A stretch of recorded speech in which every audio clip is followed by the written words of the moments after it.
मर्यादा का पहला नाम प्रभु श्री राम और दूसरा नाम संविधान।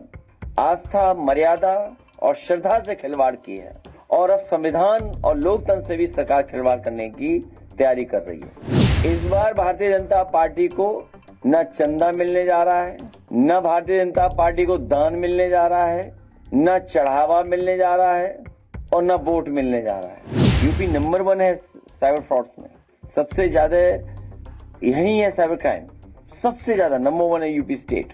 और न जाने कितने केसेस रजिस्टर ही नहीं हो रहे हैं। और जो ये संकट आ रहा है हम लोगों के ऊपर खाद का और डीएपी का और इस सब का, इसकी जिम्मेदार तो सरकार ही है। हमारे यहाँ किसान भाई बैठे हैं, पता नहीं कौन सी ऑनलाइन खाद आ रही है इनकी, न जाने कितने कागज इन्हें जोड़ने पड़ते हैं तब जाकर के खाद मिल रही है और खाद पर्याप्त मिल भी नहीं है, डीएपी नहीं मिल रही कहीं भी।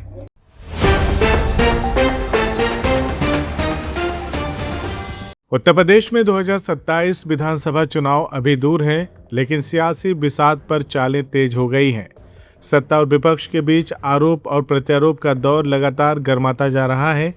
इसी बीच समाजवादी पार्टी के राष्ट्रीय अध्यक्ष और उत्तर प्रदेश के पूर्व मुख्यमंत्री अखिलेश यादव ने भाजपा सरकार पर एक साथ कई बड़े राजनीतिक हमले बोलते हुए चुनाव, कानून व्यवस्था, संविधान और राम मंदिर में चढ़ावे के मुद्दे को लेकर तीखे सवाल खड़े किए हैं। कन्नौज से सांसद अखिलेश यादव ने वर्ष 2027 के विधानसभा चुनाव को लेकर कहा कि अगर सरकार नवंबर के बजाय सितंबर में ही चुनाव कराना चाहती है तो समाजवादी पार्टी पूरी तरह से तैयार है। उन्होंने दावा किया कि प्रदेश की जनता बदलाव का मन बना चुकी है और भाजपा की विदाई तय है। अखिलेश यादव ने कानून व्यवस्था को लेकर भी सरकार पर निशाना साधा। उन्होंने आरोप लगाया कि आज आम आदमी न्याय के लिए भटक रहा है, लेकिन उसे न्याय नहीं मिल रहा।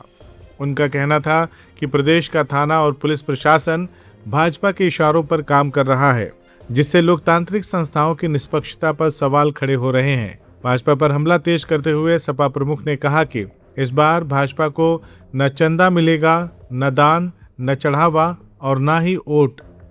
उन्होंने दावा किया कि जनता सरकार की नीतियों और कार्यशैली से नाराज है और इसका जवाब आने वाले चुनाव में देगी। वहीं राम मंदिर में चढ़ावे को लेकर चल रही चर्चाओं का जिक्र करते हुए अखिलेश यादव ने कहा कि मर्यादा पुरुषोत्तम प्रभु श्री राम के नाम पर चढ़े चढ़ावे का पूरा हिसाब जनता के सामने आना चाहिए। उन्होंने आरोप लगाया कि गुप्त दान की राशि का भी कोई स्पष्ट विवरण सार्वजनिक नहीं किया जा रहा है। उनके मुताबिक यदि वास्तविक आंकड़े सामने आए तो रकम काफ़ी बड़ी हो सकती है। उन्होंने यह भी कहा कि चोरी भाजपा की प्रैक्टिस बन चुकी है और इस बार स्वयं प्रभु श्री राम ने उनकी पोल खोल दी है। साथ ही उन्होंने कहा कि प्रभु श्री राम ऐसे लोगों को कभी माफ नहीं करेंगे। संविधान और आस्था का मुद्दा उठाते हुए अखिलेश यादव ने कहा कि मर्यादा का पहला नाम प्रभु श्री राम है और दूसरा नाम संविधान है।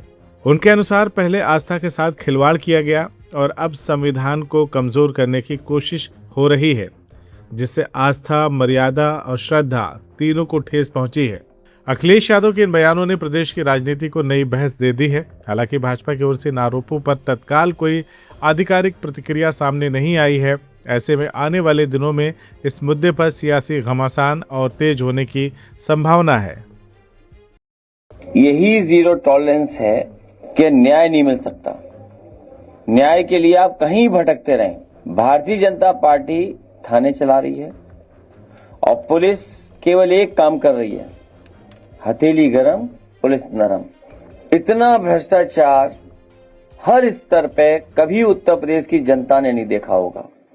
तहसील हो, आपके थाने हो या जितने भी विभाग चल रहे हैं, वहां बाकायदा एक सिस्टमेटिक तरीके से कैसे वसूली हो सकती है, वो लगातार भ्रष्टाचार इस सरकार में चल रहा है।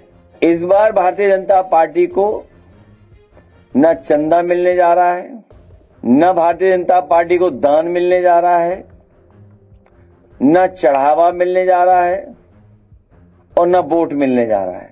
इसीलिए हर बात को दबाने के लिए कैसे डराएं, धमकाएं, क्या रास्ता निकालें, कैसे किसी के ऊपर कोई कहानी बना करके बता दें कि उन्हीं का रिश्तेदार है कोई, हमारा ही परिचय का कोई है। मैंने कल भी कहा, फिर कहता हूं, मर्यादा का पहला नाम प्रभु श्री राम और दूसरा नाम संविधान। आस्था, मर्यादा और श्रद्धा से खिलवाड़ की है और अब संविधान और लोकतंत्र से भी सरकार खिलवाड़ करने की तैयारी कर रही है। जो बात वोट से नहीं बनी वो सांसदों को डरा के धमका के बता रहे हैं। अब तो कोई गब्बर सिंह वाला भी ऐड आ गया है कि समाजवादी पार्टी अकेली बची है जो भी नहीं टूटी है। तो इन्होंने कोई ऐसा नहीं जिसको दगा ना दिया हो। संविधान को भी दगा दिया है, मर्यादा को भी दगा दिया है, आस्था को भी दगा दिया है, श्रद्धा को भी दगा दिया है। और ये हमारे जो आदरणीय प्रमुख हरिशंकर सफरीवाला जो आए हैं, कौन सी जगह पर नहीं गए ये सोचिए। हर एक के दरवाजे गए ये, हर एक से इन्होंने अपने लिए न्याय मांगा, अपना स्थान मांगा, अपना मंदिर मांगा। लेकिन सुना है कि वहां पर नए नए तरह के माफिया आकर के कब्जा कर रहे हैं। हमें उम्मीद है कि प्रभु श्री राम के जो चढ़ावा को लेकर के चर्चा बनी है वो सच्चाई और बाहर आएगी, सच्चाई जनता जानेगी, तब लोकतंत्र में निर्णय जनता लेगी।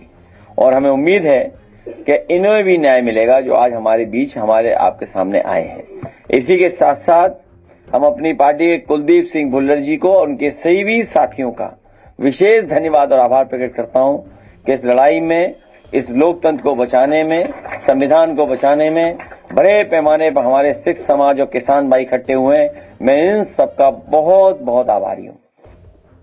क्या तू सच में जा रही है?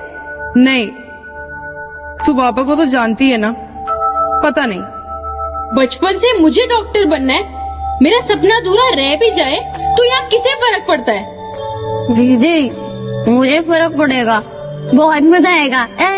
तेरी तो अरे अरे अरे अरे अरे अरे ऐसे कैसे मेरी गुड़िया का सपना अधूरा रह जाएगा? वो तो सबसे बड़ी डॉक्टर बनेगी। बाबा, उसके लिए घर से दूर जाना पड़ता है। और अगर मैं कहूँ अब कहीं दूर जाने की जरूरत नहीं तो आकाश इंस्टीट्यूट लेके आए नीट और जेईई की तैयारी अब हमारे घर के पास। अब हमारी बिटिया भी डॉक्टर बनेगी और हमारे शहर का नाम आकाश तक पहुंचाएगी। बाबा मैं भी आकाश से तैयारी करके इंजीनियर बनूंगा। आकाश इंस्टीट्यूट लेके आए हैं 36 सालों के तजुर्बे के साथ नीट और जेईई की शानदार तैयारी का मौका अब आपके घर के पास, आपके अपने शहर में।